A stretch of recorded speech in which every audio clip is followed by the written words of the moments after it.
Cabinet मंत्री colonel Rajyavardhan Rathore ने भाजपा प्रदेश कार्यालय में प्रबुद्धजन सम्मेलन एवं प्रेस वार्ता में कार्यकर्ता साथियों को संबोधित कर केंद्र व राज्य के बजट में हुई जनकल्याणकारी घोषणाओं से अवगत कराया।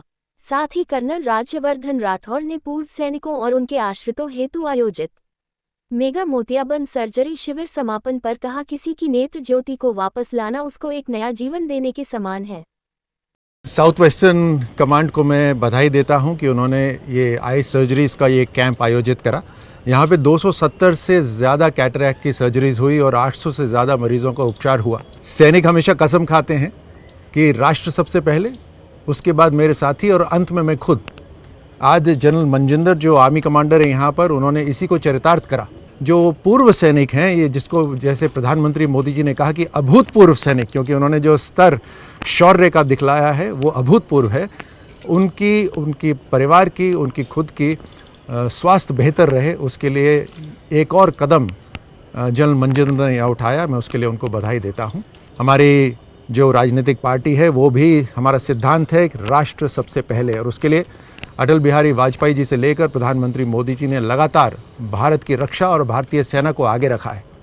7th पे कमीशन हो, वहाँ से एक तरह से आर्थिक रूप से सैनिकों को लाभ मिला। उसी के साथ साथ जो अंत्येष्टि होती थी, जो इन्होंने सर्वोच्च बलिदान दिया, वो अब घर में होती है, गांव में होती है। पहले युद्ध भूमि में हो जाती थी।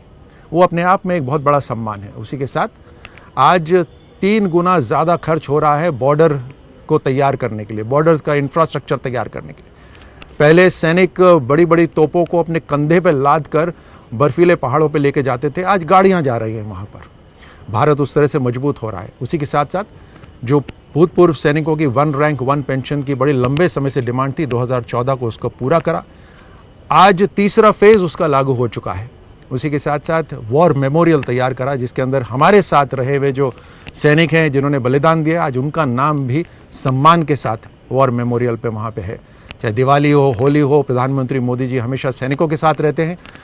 वो एक दर्शाता है कि भारत का हर सरकारी अधिकारी ये जान ले, भारत के नागरिक ये जाने कि भारतीय सेना सर्वोच्च है। उसका ख्याल रखना, उसका सम्मान करना हम सभी का कर्तव्य है।